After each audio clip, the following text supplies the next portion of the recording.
So, have you ever had one of those mornings? You wake up, sun's shining, maybe you've even got the day off planned out perfectly. Oh, yeah, that feeling of calm. Exactly. Everything feels peaceful, like totally under control. And then, well, bam, What? the toddler has some kind of incident. Your partner calls flat tire. Yeah. Your mother-in-law just shows up. A friend is melting down.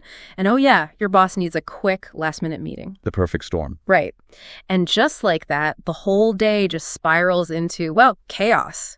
Unexpected demands, other people's stuff, just pure drama. That feeling of being pulled in all directions. Yeah, constantly pulled into other people's orbits when all you really wanted was just peace, you know? Yeah. Well, if that sounds familiar, then this deep dive is definitely for you. We're getting into People Can't Drive You Crazy If You Don't Give Them the Keys by Mike Bechtle. It's such a practical book. It really is. A guide to getting back some control and, maybe most importantly, protecting your peace of mind. That's right. And our goal here today is really to dig into how you can stay calm, stay centered, even when life throws its, well, craziest characters and situations at you. Okay. Because the core idea, the really freeing part of this book, is that, yeah, external chaos happens. You can't stalk that. Right. But your internal peace, that's negotiable. And you hold the power to negotiate it. It's all about your response. That's how you take the power back. Exactly. Setting boundaries, deciding how things affect you, that's how you stop other people's drama from running your life. You take the keys back. That opening scenario you mentioned, it just hits home, doesn't it? It really does. That feeling of being pushed right to the edge, totally out of your comfort zone. It's so common. And the book points out something really key. Drama often just sneaks into our lives, sometimes unintentionally, sometimes not. Yeah, unfortunately. And it always leaves you feeling, drained, frustrated. So if we want to handle that without completely losing it, where do we start? Like, what even is drama, according to this book? Well, what's fascinating is how the book sort of reframes it. It's not just the stuff happening out there. Okay. It's fundamentally about how we feel, how we react to it all. That internal churn, that emotional turbulence. Okay. So it's internal. Right. And to really get a handle on it, the book breaks down 5 key characteristics that define what drama actually is. Okay, so not just the event, but our experience of it. Let's walk through those. I bet once you hear them, you'll start seeing them everywhere. It kind of changes how you look at things. Totally. So first off, it's emotional. The stress isn't just about the problem, like the traffic jam itself. Right. It's entirely about how we feel and react in that traffic jam. Yeah. Think about 2 people in the exact same situation, both late for work. Yeah. One person might just fume, get totally worked up, let it ruin their whole day, maybe snap at people later. Been there. Right. But the other person, maybe they use the time to listen to something interesting or just breathe, accept it. Same event, totally different internal experience. And that difference is where the power lies. Exactly. That's the core distinction the book's driving at. That makes sense. And that internal experience often connects to the second characteristic, doesn't it? That it involves people. Spot on. Drama nearly always pops up when other people don't act how we think they should. Our expectations, right? Yeah. Your coworker's always late. Your teenager talks back. Your friend cancels again. We get upset because they're not following our scripts for how things are supposed to go. Okay. And then third, there's that surprise element. It's unexpected. Yes. Drama often just lands in your lap, totally out of the blue, catches you unprepared. Like bad news or losing your job unexpectedly, or, that middle of the night call about your kid. It throws you because you weren't ready. And that lack of preparation often fuels the big emotional reaction. Got it. Which brings us to number 4. It's personal. Right. I mean, tons of weird stuff happens all over the world every single day. Right. But we only really feel the drama when it hits us directly. Pulls us out of our nice little comfort zone, like hearing about some executive misusing retirement funds. Seems abstract. Yeah, until you realize, oh, wait, that's my company. Those are my retirement funds. The second it touches your life, bam, it's drama. And finally, the 5th one. This is where we kind of shoot ourselves in the foot sometimes. It's often exaggerated. Yeah, I mean, not always. Obviously, some things are genuinely big deals. But so often, drama gets bigger because we just amplify it in our heads. We blow it out of proportion. Exactly. A tiny issue can become this huge stress monster just because we keep replaying it, adding layers of frustration that maybe weren't even there to begin with. Wow. What's really insightful here isn't just defining drama, but seeing how these 5 things show that a lot of it is actually this internal battle we're accidentally making worse. That's a really powerful way to think about it. So, okay, once we grasp this idea of internal control and these characteristics, how does the book actually help us, practically? Are there steps for when you're right in the middle of it, dealing with the difficult people? Oh, absolutely. The book offers a really clear 3-step process. It's all about getting your power back, controlling your emotions. Okay, what's step 1? Step 1, and this is one people often skip, is to actually try to change the situation or the person's behavior. Don't just react. Look for creative fixes. Have those tough, honest conversations. Try to find a win-win. Be proactive. Okay, so try to fix it externally first, if you can. What if that just doesn't work? People don't change. Situations are stuck. All right. Then you move to step 2. Change your attitude if the situation or person won't change. This is crucial. If you can't change them or it, then the shift has to happen inside you. How do you do that? Find a way to respond that doesn't leave you feeling like a victim. Don't let their actions or the situation dictate your mood, your day. This is where you really start taking those keys back, That sounds amazing, very liberating. But honestly, choosing to change your attitude when you're genuinely mad or frustrated, that can feel like the hardest part. Does the book give pointers on building that kind of mental muscle? It does. And it flows right into the 3rd step, which is kind of the last resort. But it's vital. Yeah. Accept or walk away. Okay. If you've tried everything, changing the situation, adjusting your attitude, and it's still just draining you, making you miserable, then maybe distance is the answer. Like with the demanding boss example. Exactly. If the boss is just never going to appreciate you, maybe you look for a new job or a transfer, or think about those draining family Thanksgivings. Oh, yeah. Maybe you set boundaries, ask people to bring dishes, suggest a restaurant instead. The core message is just so powerful. We can't stop things from happening. We can't control other people, but we absolutely can control the impact they have on us. You decide who gets the keys. You decide. And, often the first key we give away isn't even to someone else. It's to our own mistaken ideas. The book talks a lot about this, how thinking we're always right can actually create our own drama. It's a huge point. And there's this really powerful story he tells about an art dealer to illustrate it. He and his wife were regulars, like the guy. Then one Saturday, they drive the 30 miles, dealer's not there. Okay, maybe something came up. Happens. But then it happens again, week after week. He's just gone. And they start getting really frustrated, angry even, driving all that way for nothing. You would. Yeah. Start assuming the worst, like maybe he ripped them off, took their money. Their resentment just builds and builds. Okay. But then a month later, Mike gets a call. It's the dealer. Apologetic, totally devastated.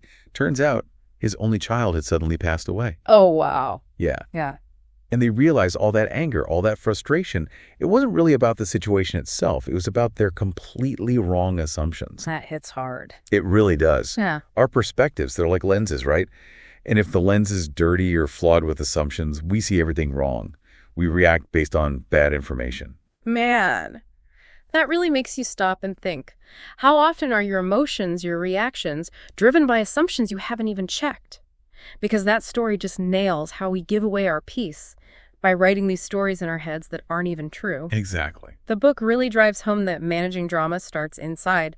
Change yourself first, and then you gain the strength to handle whatever comes your way without getting sucked into the vortex. Yeah, and this idea of internal control, it's captured perfectly in what the book calls the stop yelling at the toaster oven analogy. Okay, I like that. So Mike, the author, he drives a ton for work in L.A. Lots of traffic. Nightmare fuel. Right. And most drivers are just losing it, honking, yelling, stressed out. But Mike takes a different tack in. Yeah. He realized, yelling at traffic doesn't make it move faster. Yep. So he changed his response. He leaves earlier sometimes, tries different routes, listens to audiobooks, music. He can't change the traffic, but he totally controls his experience of it. He doesn't give the traffic the keys to his mood. Precisely. Yeah. Makes it way less stressful. Okay, so let's make this practical for everyone listening. What can you actually control? The book has this neat exercise, kind of clarifies the boundaries. Let's run through some examples. Think about which column these fall into. Control or not control. Okay. Where you work.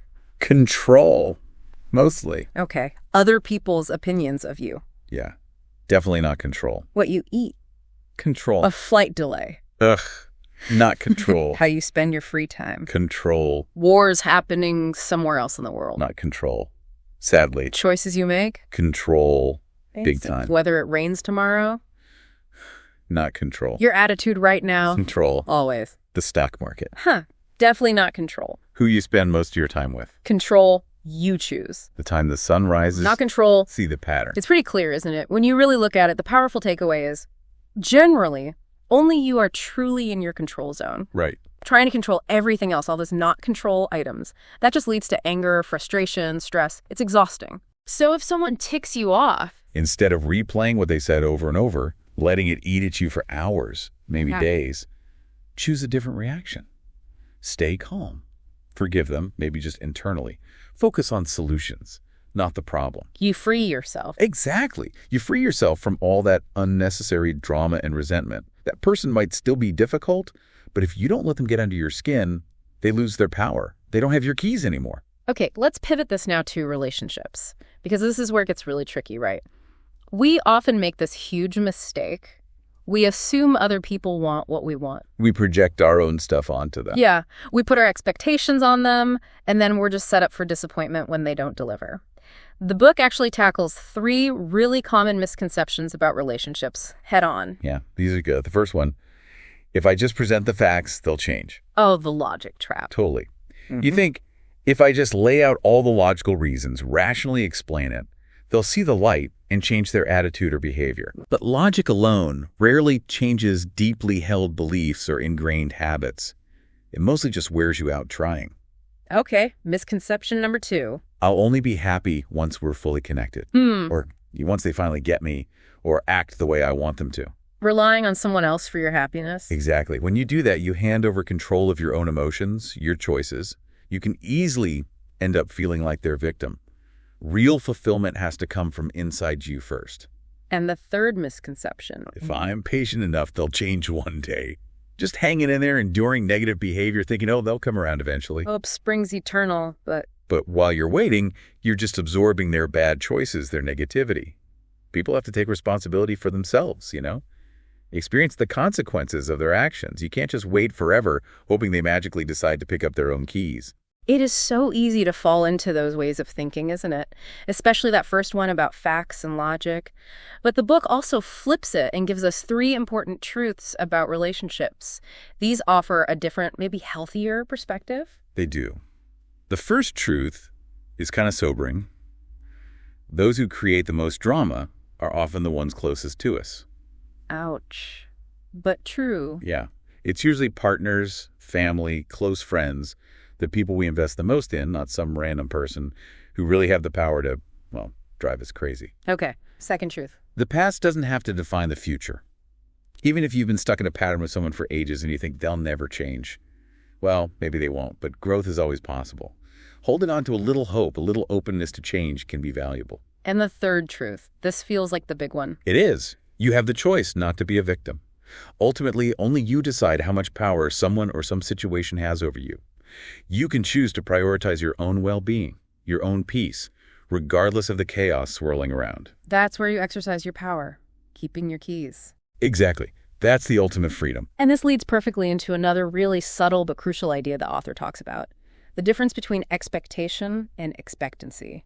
They sound similar, but they're worlds apart, aren't they? Oh, hugely different. Expectation is like you're hoping someone will change, maybe even demanding it internally, and you get really disappointed, maybe even angry if they don't meet that expectation. It feels controlling almost. It can be. Expectancy, on the other hand, it's different. It acknowledges, yeah, I'd like them to change. I hope they do. But you give them the freedom to make their own choices. You don't demand it. So what do you do instead? You keep setting a positive example yourself. You offer support if they want it. You basically let them find their own path in their own time. It's a much healthier and actually more influential way to be. And the book uses some really moving stories to show this difference. There's that story about Sharon, right?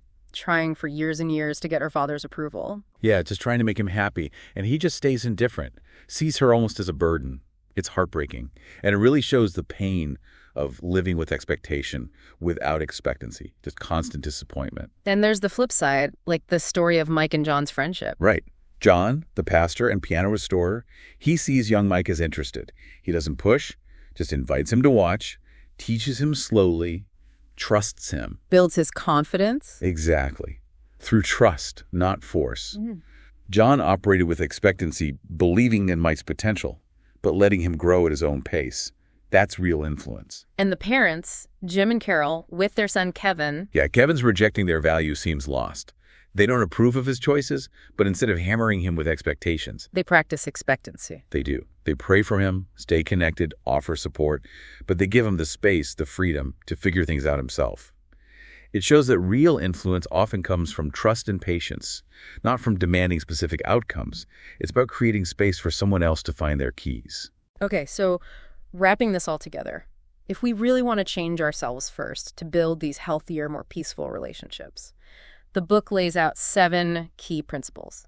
These are the qualities we can develop in ourselves to really guard our peace. Right. And cultivating these really does help build stronger connections, free from all that stress, filled more with respect and, well, peace. First up is humility, Okay. which isn't about being meek, but honestly knowing your strengths and your weaknesses. Yeah. No arrogance. This lets you have empathy, really listen without judging, opens the door for real connection. Makes sense. Then joy. Yeah, and this isn't just like surface level happiness, it's deeper. An internal choice to look for the good, even when things are tough.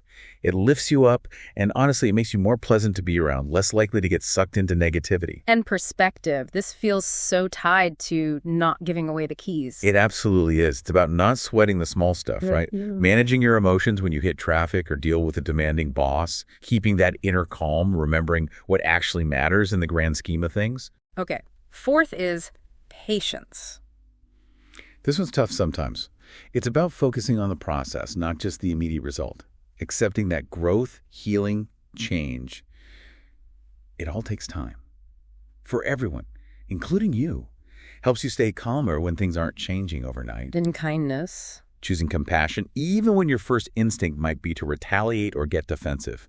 The book has that great example of Terry, the new salesperson, dealing with Bill, the critical coworker. Yeah, Terry just kept being kind.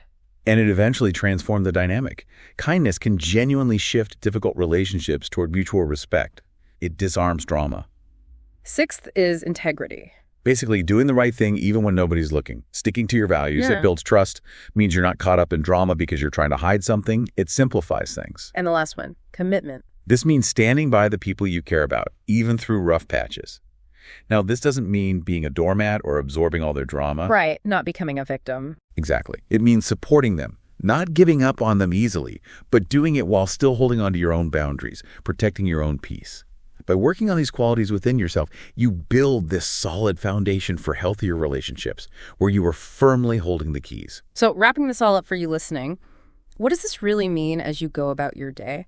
Well, drama, it's going to happen. It's part of life.